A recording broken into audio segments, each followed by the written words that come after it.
the first clause or the first principle said, they are one nation to the exclusion of other people.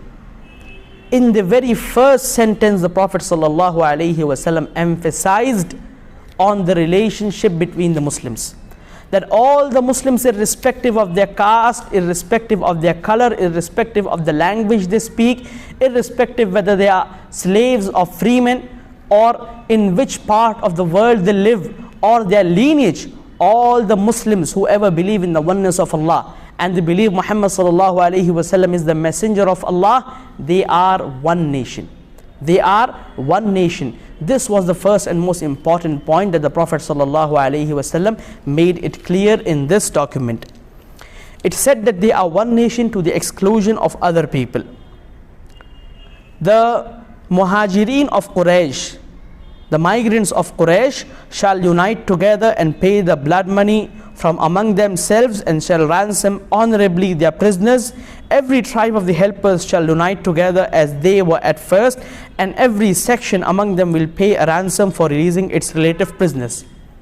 In this point, the Prophet ﷺ clarified and made it clear that if it happens such that we need to pay the blood money of some person, then if it is upon a person from the Muhajirin, it will be the duty of the Muhajirin that they take the responsibility of paying the blood money on behalf of their person. And if the blood money happens to be on one of the people of Ansar, it will be their responsibility to pay the blood money on behalf of their man.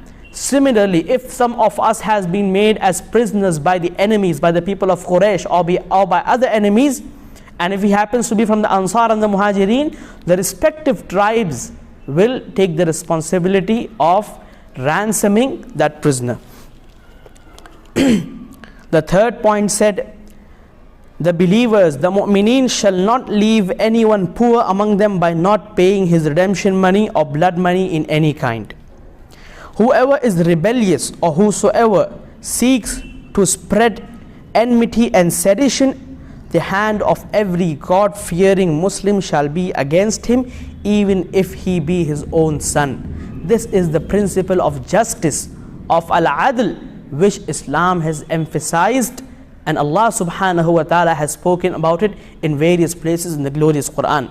Allah subhanahu wa ta'ala said in Surah An-Nisa, يا أيها الذين آمنوا كونوا قوامين لله شهداء بالقسط ولو على أنفسكم أو الوالدين والأقربين.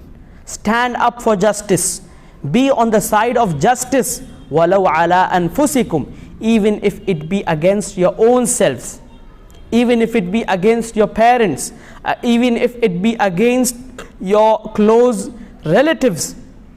If they are on the wrong side, then such relations of your family relations shall not have an impact on the justice that is to be done. This is the principle that Islam has shown the Muslims, that justice shall always be upheld, even if it be against your own selves or your own family members. And there are several incidents in the history of the Khulafa'i Rashidun and the Prophet ﷺ himself, where this principle was practiced by the Prophet ﷺ. It once happened that a woman from a noble tribe, from a noble family, she stole something, and according to the Islamic law, her hand was to be cut. The conditions that are required for the hands to be cut as a punishment for stealing were being met. But some of the companions, they came to the Prophet ﷺ and they interceded that, O Messenger of Allah, this woman who has committed this crime and is deserving of this punishment, she comes from a noble family. If we implement or if we execute this punishment upon her, this would bring shame and embarrassment to her entire tribe. So why not we forgive her? The Prophet ﷺ was red with anger. And then he said that statement that has been recorded in the books of hadith, وَلَوْ أَنَّ فَاطِمَةَ بِنْتَ مُحَمَّدٍ سَرَقَتْ لَقَطَعْتُ يَدَهَا.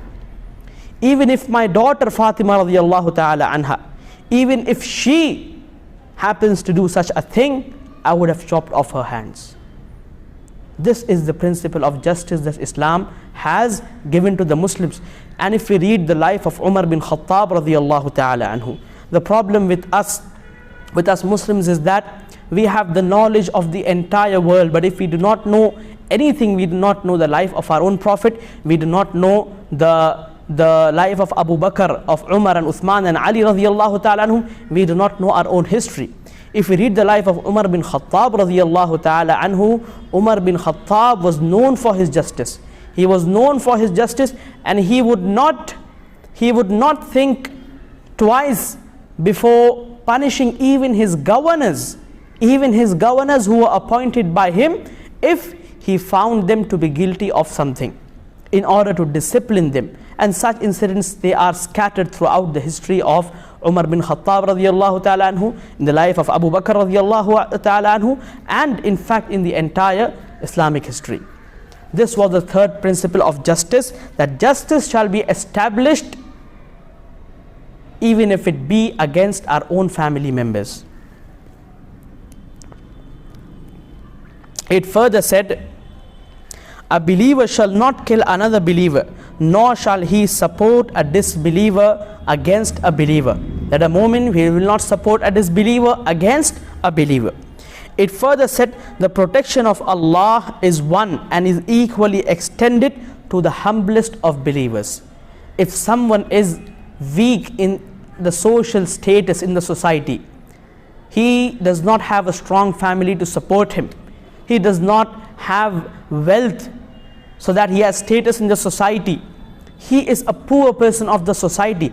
Just because he is poor and he cannot afford to raise his voice simply because he is in a weak position, this does not mean that justice will not be done to him.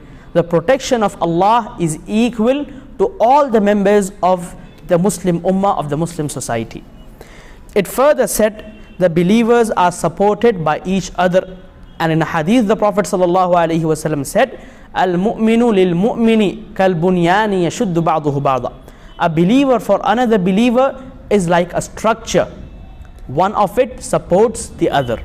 And in another hadith, the Prophet ﷺ said, the example of the believers is like a single body. If one part of that body is injured or is wounded, the entire body feels the pain for that one organ, for that one portion. The document further said, whosoever of the Jews follows us shall have aid and help. They shall not be injured, nor any enemy be aided against them. And this was concerning the Jews, that any of the Jews who enters a pact with the Muslims, they shall be aided, and if someone tries to show hostility and enmity towards them, their enemies shall not be aided against them. It further said, the peace of the believers is indivisible. No separate peace shall be made when believers are fighting in the way of Allah. Conditions must be fair and equitable to all. It shall not be lawful for a believer who holds by what is in this document and believes in Allah and the day of judgment to help a criminal, nor give him refuge. Those who give him refuge and provide him help shall have the curse of Allah and the anger of Allah on the day of resurrection. Their indemnity is not accepted.